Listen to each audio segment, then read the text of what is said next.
नमस्कार, आपकी खबर में एक बार फिर से आपका स्वागत है। और लीजिए खबरों की शुरुआत करते हैं इस बड़ी ब्रेकिंग न्यूज से जो आपके सामने निकल के आ रही है। जी हाँ, आज हम बात करने वाले हैं प्रधान के पावर की, यानी प्रधान के पास कौन कौन सी पावर होती हैं और ग्राम प्रधान क्या क्या कार्य करा सकता है। ये सभी हम एक एक करके वीडियो में देखेंगे, न्यूज़ में हर एक टॉपिक पर आज नज़र डालेंगे।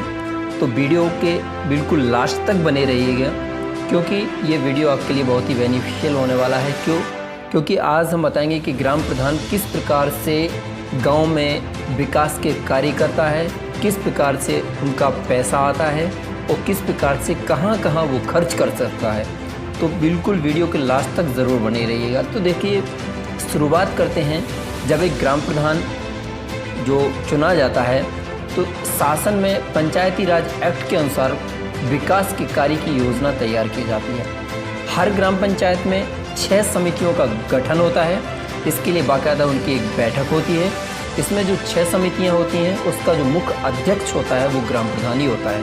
इसमें बाकी 6 सदस्य भी होते हैं। तो सभी ग्राम प्रधानों को ये सुनिश्चित कर लेना है कि उनके पास बहुत बड़ी पावर होती है, जो अपने ग्राम के विकास में वो उस पावर का यूज़ कर सकते हैं। तो देखते हैं कि आखिरकार उनके कौन कौन से अधिकार हैं और किस प्रकार से उनकी कौन कौन सी समिति का गठन किया जाता है, वो समितियाँ कौन कौन सी हैं, वो किस समिति के अंतर्गत कौन सा कार्य किया जा सकता है। एक एक करके इन समितियों के बारे में समझते हैं। तो देखिए, सबसे पहले जो आपकी समिति है वो समिति का नाम है नियोजन एवं विकास समिति। तो अब जैसे कि इसके आप नाम से ही समझ सकते हैं कि विकास समिति का कार्य होता है अपनी ग्राम पंचायत में विकास करना। अब मैं बता दूं कि इस समिति का जो अध्यक्ष होता है वो ग्राम प्रधान ही होता है। इसमें बाकी जो मेंबर सदस्य 6 सदस्य होते हैं। समिति का कार्य होता है कि ग्राम की योजना का निर्माण करना, जैसे कृषि, पशुपालन, गरीबी उन्मूलन और कार्यक्रमों का संचालन करना। जैसे मान लीजिए किसी भी निर्माण कार्य, चाहे वो किसी भी आवास से संबंधित कार्य हो या शौचालय से संबंधित कार्य हो या कोई भी कृषि से संबंधित कार्य हो, पशुपालन से संबंधित, दूध डेयरी है, ये सब कार्यक्रम जो है आप ग्राम पंचायत में अपनी चला सकते हैं, जिसमें दूध डेयरी खुलवा सकते हैं। और कृषि के नए जिस प्रकार से पाइप की व्यवस्था, तमाम व्यवस्थाएं हैं, तो एक ग्राम प्रधान का इसमें अहम रोल रहता है। और गरीबी को दूर करने के जो कार्यक्रम है इसमें भी ग्राम प्रधान बढ़ चढ़ के कार्य कर सकता है और कई ऐसे अभियान चलाकर इसमें सरकार से पैसे प्राप्त करके वहाँ पर खर्च कर सकता है। तो ये तो हो गया आपका नियोजन एवं विकास समिति का कार्य। इसके बाद आती है आपकी निर्माण कार्य समिति। निर्माण कार्य समिति में भी आपको ध्यान रखना है कि सभापति जो होता है यानी ग्राम प्रधान होता है वो मुख्य यानी अध्यक्ष ही रहेगा। बाकी आपके जो 6 सदस्य होंगे उसी प्रकार से। और इसका समिति का जो कार्य है वो कार्य क्या रहेगा, समस्त निर्माण कार्य करना और उनकी गुणवत्ता निश्चित करना। तो इसमें भी निर्माण कार्य आ जाते हैं। फॉर एग्जाम्पल जैसे मान लीजिए आवास है, ठीक है, तो उसके अंतर्गत प्रशासनिक में भी आता है और निर्माण कार्य में इसमें पूरा निर्माण का कार्य जो भी आपके संबंधित निर्माण में आ रहा है, चाहे वो सड़क निर्माण है, पुल निर्माण है, पुलिया निर्माण, या फिर क्या नाम से आपका शौचालय का निर्माण है या आवास का निर्माण है, इसकी गुणवत्ता को निश्चित करना ये ग्राम प्रधान का कार्य होता है। और तीसरी जो समिति होती है वो है शिक्षा समिति। शिक्षा समिति में भी ग्राम प्रधान जो होता है वो मुख्य अध्यक्ष रहेगा, सभापति, और इसके बाद में जो 6 सदस्य रहेंगे वो इस समिति में साथ रहेंगे। और इसका जो कार्य है वो क्या रहेगा, प्राथमिक शिक्षा और उच्च शिक्षा और अनौपचारिक शिक्षा, साक्षरता संबंधी कार्यों की देखरेख करना। यानी जो आपके ग्राम पंचायत में विद्यालय हैं, विद्यालयों की गतिविधियां देखना, वहाँ पर किस प्रकार से शिक्षा का स्तर, कौन सी कमी है, कहाँ पर यानी किस विद्यालय में कौन सा कार्य कराना है, ये ग्राम प्रधान के दायरे में ही होता है। आप अपने ग्राम के जितने भी विद्यालय हैं उनमें उनकी मरम्मत करवा सकते हैं। आप उनके क्या नाम से जो भी साज सज्जा का कार्यक्रम है, मान लीजिए नलकूप खराब है उनको करवा सकते हैं, शौचालय खराब है वहाँ के, और प्लेग्राउंड और वहाँ पर फूल फुलवारी लगवाना, पौधे लगवाना, तमाम, और वो साथ में शिक्षा पर विशेष बल देना। तो ये यानी ग्राम प्रधान का कार्य हो जाता है। हालांकि ये ग्राम प्रधान सोचते हैं ये अपने दायरे से अलग है, बल्कि ऐसा नहीं है। प्राथमिक शिक्षा जो एक निःशुल्क गरीब बच्चों को निःशुल्क शिक्षा देना का अधिकार जो है, तो वो यानी एक प्रकार से समझाया जा सकता है ग्राम प्रधान के द्वारा और इस पर कार्य किया जा सकता है। और चौथी जो है वो है समिति, प्रशासनिक समिति। तो लीजिए प्रशासनिक समिति में होता क्या है, इसमें भी वही प्रोसेस है, सदस्य रहेंगे, ग्राम प्रधान रहेगा मुखिया। इस समिति का कार्य क्या होता है, इसमें होता है कमियों और खामियों को देखना। आपकी ग्राम पंचायत में कौन कौन सी चीज़ में कहाँ पर जो कार्य किए गए हैं उसमें कौन सी कमी है, कौन सी खामी है, उसको देखना, उसकी देखरेख करना। इसमें प्रशासनिक समिति में जो मुख्य अधिकारी होते हैं वो इसकी गुणवत्ता की जांच करते हैं। तो एक प्रधान का भी उत्तरदायित्व तो हो जाता है यहाँ पर कि जितने भी ग्राम में जो कार्य हुए हैं, पिछले कार्य हुए हैं या जो चल रहे हैं, कहाँ पर यानी कौन से कार्य में कमी रह गई है उसको दूर कर देना, ठीक है ना। तो ये एक ग्राम पंचायत और ग्राम प्रधान के दायरे में आता है। नेक्स्ट जो 5वीं समिति है वो है स्वास्थ्य एवं कल्याण समिति। स्वास्थ्य कल्याण समिति में क्या होता है, इसमें भी वही सदस्य रहेंगे, ग्राम प्रधान जो मुखिया मुख्य रहेगा। और इसमें समिति के कार्य क्या रहेंगे, जैसे चिकित्सा, स्वास्थ्य, जैसे परिवार कल्याण संबंधी कार्य करना, परिवार कल्याण संबंधी में इसमें समाज कल्याण संबंधी कार्य, जैसे मान लीजिए किसी की वृद्धा पेंशन है, विधवा पेंशन है, ये सब करवाना है तो ये ग्राम प्रधान का इसमें अहम रोल रहता है। वृद्धा पेंशन, विधवा पेंशन, तो ये समाज कल्याण विभाग की योजनाओं का जो संचालन है ये ग्राम प्रधान द्वारा किया जाता है। परिवार कल्याण संबंधी योजना, परिवार के कल्याण, जैसे मान लीजिए शादी विवाह होती है बच्चियों की तो उनके लिए मान लीजिए अनुदान की राशि दिवाना, ऐसे कई कार्य होते हैं जो ग्राम प्रधान के द्वारा ये किए जा सकते हैं। और चिकित्सा स्वास्थ्य व्यवस्था करवाना, गांव में चिकित्सा की अच्छी व्यवस्था करवाना, ये प्रधान के द्वारा ही संभव हो सकता है। आगे बढ़ने से पहले यदि आप चैनल पर नए हैं तो सब्सक्राइब बटन पर क्लिक करें और साथ ही बेल आइकन पर क्लिक करके ऑल पर सेलेक्ट करें ताकि हमारे द्वारा दी गई इन्फॉर्मेशन का नोटिफिकेशन आपकी स्क्रीन पर आ जाए। और मैं इसी प्रकार के नॉलेजेबल वीडियो आपको देता हूं तो आप अपने दोस्तों में इसको शेयर करिए। और लीजिए सुनते हैं आगे। और जो अंतिम और लास्ट समिति होती है वो है जल प्रबंधन समिति। लीजिए इसका क्या कार्य होता है, जितने भी आपके ग्राम पंचायत में कहाँ नलकूप खराब हैं उनकी व्यवस्था करना, उनको ठीक करना, उनकी मरम्मत कराना, और साथ में जहाँ पर ट्यूबवेल की व्यवस्था करवानी हो ट्यूबवेल लगवाना और एक सिंचाई के साधनों का प्रयोग करवाना। तो ये सब चीज़ें जो है जल प्रबंधन समिति के अंदर आ जाती हैं। और कहाँ पर यानी जल का निकास करना, नाली बनवाना, ये सब हर एक चीज़ कार्य कौन से में जल प्रबंधन समिति के। और बाकायदा इन सभी समिति, इन 6 समितियों के प्रधान के पास रजिस्टर होना चाहिए जिसमें हर एक कार्य का लेखा इन रजिस्टरों में दर्ज किया जाना चाहिए, ठीक है ना। तो ये तो है आपकी मुख्य जो समिति है जो हर ग्राम पंचायत के प्रधान को ये 6 समिति बनानी पड़ती हैं और इन्हीं के द्वारा ये कार्य किया जाता है। अब लीजिए आगे समझते हैं कि आखिर प्रधान कौन कौन से कार्य करा सकते हैं। ये तो समिति होगी, समिति के बाद आएंगे कार्य। तो कौन कौन से कार्य करा सकते हैं उनको देखेंगे। वीडियो थोड़ा बड़ा हो सकता है उसके लिए मैं आपसे क्षमा मांगूंगा, लेकिन आप वीडियो को बिल्कुल स्किप ना कीजिए, लास्ट तक बने रहिएगा। इसमें आपको बहुत ही अच्छा नॉलेज मिलने वाला है, क्योंकि आगे ये भी आपको बताएंगे कि पिछले ग्राम प्रधान है उन्होंने कौन कौन से कार्य कराए, कितना रुपया निकलवाया, किस तरीके से कार्य किया, किस साइड पे जाके आपको ये देखना है। एक हर एक चीज़ की प्रोसेस बताएंगे तो आप लगातार। तो जो सबसे पहला ग्राम प्रधान का कार्य है उसमें ग्राम प्रधान का जो मुख्य रोल है कि गाँव में पशुओं को पीने की पानी की व्यवस्था भी होना चाहिए। ये व्यवस्था कराना ग्राम प्रधान का कार्य होता है, जिसमें आप ग्राम पंचायत की जिम्मेदारी होती है कि ग्रामीण में कि पशुओं को पानी पीने के लिए उचित व्यवस्था की जाए। इसके बाद जो पशुपालन व्यवसाय को बढ़ावा देना, जैसे दूध बिक्री केंद्र और डेयरी की व्यवस्था करवाना, ये ग्राम प्रधान के दायरे में ही आता है। कई ग्राम प्रधानों, कई ग्राम पंचायतों को ये पता नहीं होता है, वो दूध डेयरी अपने ग्राम पंचायत में खुलवा सकते हैं। ऐसा सरकार के द्वारा काफ़ी मदद दी जाती है। ग्रामीण क्षेत्रों में लोगों के पास पशुपालन कमाई का एक जरिया होता है, इसलिए पशुपालकों को दूध बिक्री की समस्या होती है। इस समस्या को दूर करने के लिए दूध बिक्री केंद्र यानी डेयरी खुलवाया जा सकता है। जी हाँ, हर ग्राम पंचायत में आप दूध डेयरी खुलवा सकते हैं। इसके लिए सरकार द्वारा पैसे निकाले जा सकते हैं।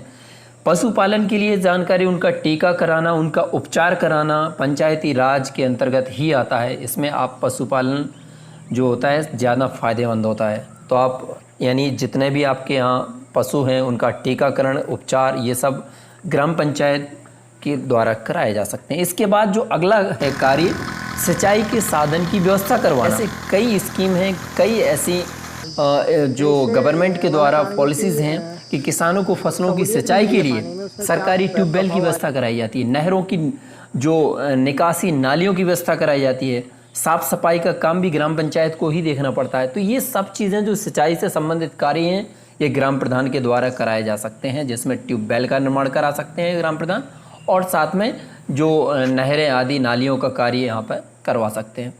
इसके बाद जो है अगला कार्य है वो है गाँव में स्वच्छता बनाए रखना। ये मुख्य कार्य है स्वच्छ भारत मिशन के तहत। ये कार्य है गाँव में सुरक्षा और गाँव में सफाई रहे, गाँव में दवाइयों का छिड़काव हो। एक साथ यहाँ पर ANM जो है, आशा हैं, इनके द्वारा यानी एक प्रकार से किस प्रकार से कार्य बढ़ाया जाए और गांव में साफ़ सफाई पर ध्यान दिया जाए, तो ये यानी ग्राम प्रधान के दायरे में आता है।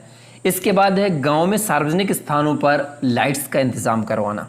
जी हाँ, लाइट्स का इंतज़ाम यानी बिजली की उपयुक्त व्यवस्था होना चाहिए। सार्वजनिक स्थान जैसे मान लीजिए कोई मंदिर है, मस्जिद है, जहाँ पर यानी लोग बाग आते रहते हैं, तो वहाँ पर यानी लाइट की, विद्युत बिजली की उचित व्यवस्था है कि नहीं, ये ग्राम प्रधान के दायरे में आता है। इसमें ग्राम प्रधान बड़े पैमाने पर अपने गांव में यानी सोलर प्लांट लगवा के, सोलर प्लेट लगवा के वहाँ पर लाइट की व्यवस्था करवा सकता है।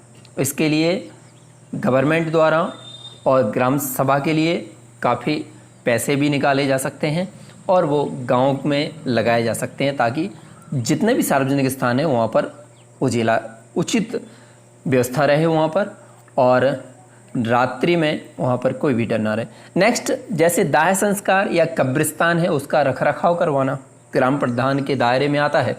जैसे मान लीजिए दाह संस्कार यानी शमशान है, वहाँ पे आप उसके मरम्मत करवा सकते हैं, और कब्रिस्तान यदि है तो कब्रिस्तान की भी वहाँ पर आप मरम्मत रखरखाव वहाँ पे करवा सकते हैं। तो ये ग्राम प्रधान के द्वारा इसमें काफ़ी पैसे जो है निकाल कर में अपने गांव के विकास में लगाया जा सकता है। नेक्स्ट जो है कृषि कार्यक्रमों में हिस्सा लेना।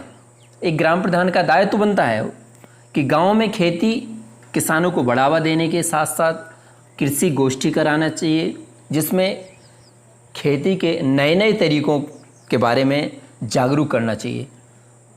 अगला जो है कृषि को बढ़ावा देने वाले प्रयोगों को प्रोत्साहन करना। जैसे अगर कोई किसान कृषि क्षेत्र में नया मान लीजिए संयोग करता है तो उसे उत्साहित करना, जिससे दूसरे किसान भी उससे जानकारी ले सकें।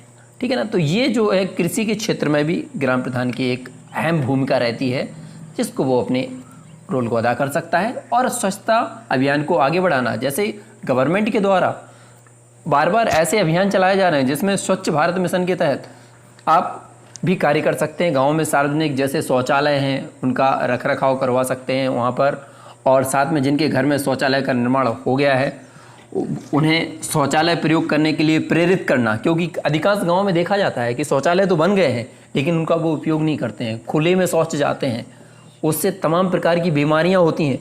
अब जाके कई गाँव में देखा गया है कि शौचालय तो हैं, शौचालय में कभी कंडे यानी उपले रखे हुए हैं। तो ऐसा नहीं होना चाहिए। ग्राम प्रधान एक बैठक करके सभी को समझा सकता है, बहनों को और माताओं को बता सकता है कि इससे तमाम बीमारियां फैलती हैं, वायु प्रदूषण होता है, आप इसको यानी शौचालय का उपयोग करिए। तो स्वच्छ भारत मिशन के तहत यानी स्वच्छता अभियान का उन्हें भी पता चलेगा। इसके बाद है गाँव की सड़कों और सार्वजनिक स्थानों पर पेड़ लगवाना। जी हाँ, क्योंकि आप देख रहे हैं इस समय भी महामारी का समय चल रहा है, ऑक्सीजन की बहुत ज़्यादा कमी है। अगर जब पेड़ पौधे हरे भरे रहेंगे, वातावरण शुद्ध रहेगा तो बीमारी तो वैसे ही दूर रहेंगी। तो गाँव को हरा भरा रखने के लिए गाँव की सड़कों के सार्वजनिक स्थानों पर पेड़ पौधे लगवाने चाहिए और प्रोत्साहन करना चाहिए ताकि गाँव में पेड़ पौधे लगाए जाएँ। इसके लिए बाकायदा पेड़ पौधे उपलब्ध कराए जाते हैं और गवर्नमेंट इसके लिए काफ़ी पैसा भी देती है। तो आप वहाँ से लाके पेड़ पौधे हर एक व्यक्ति के पास ये लगवा सकते हैं। नेक्स्ट, बेटी बचाओ बेटी पढ़ाओ स्कीम को आगे बढ़ाना। बेटी बचाओ बेटी पढ़ाओ, तो ये बेटियों को बढ़ावा देने के लिए ये स्कीम का जो है एक प्रकार से लाभ लिया जा सकता है और बेटियों को स्कूल में भेजा जा सकता है। इसके लिए ग्राम प्रधान जो है जागरूक कर सकता है। और नेक्स्ट है जन्म मृत्यु विवाह आदि का रिकॉर्ड रखना। जी हाँ, ये ग्राम प्रधान के दायरे में ही है, जहाँ पर कौन से जन्म मृत्यु, तो ये सब आशा के द्वारा इनकी लिस्ट को लिया जा सकता है, अपने पास रिकॉर्ड रख सकता है, ताकि कभी भी कोई भी प्रधान से अगर सूचना मांगी जाए तो उनके द्वारा तुरंत उसको सामने पेश कर दिया जाए। तो ये आशा और अन्य कार्यकर्ताओं के द्वारा ग्राम प्रधान इन जन्म मृत्यु विवाह प्रमाण पत्रों के रिकॉर्ड को अपने पास रख सकता है, ताकि ये जनगणना में बहुत कारगर सिद्ध होती हैं, ग्राम प्रधान के लिए बहुत ही सहायक होती हैं। तो इसलिए ये पूरा रिकॉर्ड ग्राम प्रधान के पास होना चाहिए। और नेक्स्ट है गरीब बच्चों के लिए मुफ्त शिक्षा की व्यवस्था कराना। जी हाँ, ये शिक्षा के अधिकार के अंतर्गत है। शिक्षा के अधिकार के तहत 1 से लेकर 8वीं तक के बच्चों को, जो गरीब बच्चे हैं, उनको मुफ्त शिक्षा की व्यवस्था होना चाहिए। आपके यहाँ काफ़ी सरकारी स्कूल हैं जहाँ पर मुफ्त शिक्षा की व्यवस्था की गई है तमाम प्रकार से। यहाँ पर भोजन की व्यवस्था, कपड़े की व्यवस्था, किताबों की, स्कूल बैग की, हर प्रकार से व्यवस्था करी जा रही है गवर्नमेंट के द्वारा, लेकिन फिर भी लोग वहाँ पर नहीं जा रहे हैं। तो इस प्रकार से शिक्षा के अधिकार के तहत 8वीं तक के बच्चों की ये जो शिक्षा दी गई है, तो उसके प्रेरित करना गांव वालों को। साथ में गांव में अगला जो करे है, गांव में भाईचारे का माहौल बनाना। गांव में भाईचारा मतलब ऐसा नहीं होना चाहिए कि ग्राम प्रधान इसमें कोई रोल अदा नहीं करे। गांव में जो है धर्म, किसी भी धर्म से हो, चाहे किसी भी समुदाय से हो, उसके लड़ाई झगड़े नहीं होना चाहिए। ऐसा यानी एक प्रकार से ग्राम प्रधान अपने यानी सभी लोगों को समझाकर मीटिंग करके उनको यानी झगड़ों को सुलझा सकता है, एक प्रकार से दोस्ताना माहौल पैदा कर सकता है। तो ये क्योंकि ग्राम प्रधान की मुख्य भूमिका रहेगी इसमें। और नेक्स्ट जो है आंगनवाड़ी केंद्र को सुचारू रूप से चलाने में मदद करना। जैसे गांव में प्रत्येक गांव में आंगनवाड़ी केंद्र है। आंगनवाड़ी केंद्र पर जो ग्राम पंचायत स्तर पर बच्चों को, किशोरियों को, गर्भवती महिलाओं को स्वास्थ्य की जिम्मेदारी आंगनवाड़ी कार्यकर्ताओं की होती है। तो काम कर रही हैं कि वो नहीं कर रही हैं, सभी को पोषाहार मिल रहा है कि नहीं मिल रहा है, ये सब देखने की जिम्मेदारी ग्राम प्रधान की होती है। ग्राम प्रधान इस पर नज़र रखे तो आंगनबाड़ी केंद्र बहुत अच्छा चलाया जा सकता है।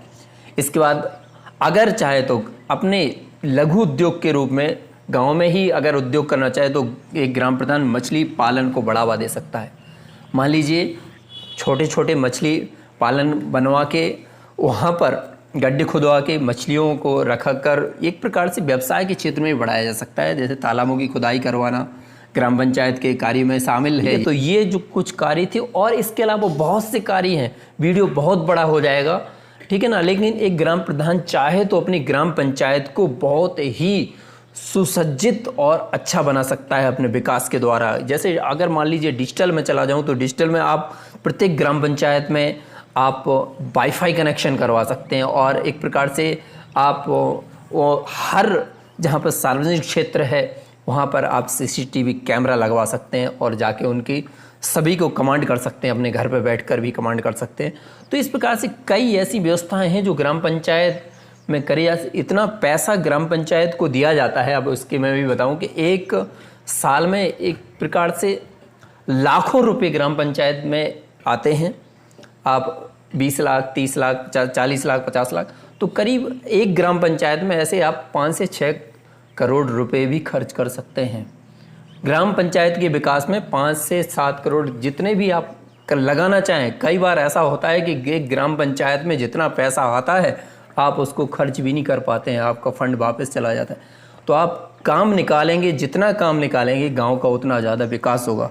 तो सभी ग्राम प्रधान जो नव निर्वाचित जितने भी ग्राम प्रधान हैं, सभी आपकी खबर के माध्यम से यही अनुरोध है कि अपने गांव का इतना अच्छा विकास करिए कि जनता आपको ही अगली बार फिर से चुने, क्योंकि आपको जनता ने भरोसे से आपको चुना है। तो आपको उस भरोसे पर खरा उतरना है और ग्राम का बहुत अच्छा विकास करना है। इसी प्रकार की देश दुनिया की तमाम खबरों को देखने के लिए हमारे चैनल आपकी खबर पर बने रहिएगा। अभी तक अगर आपने सब्सक्राइब नहीं किया है तो चैनल को सब्सक्राइब करिएगा, लाइक करें, अपने फ्रेंड्स लोगों को शेयर करें और कमेंट जरूर करें।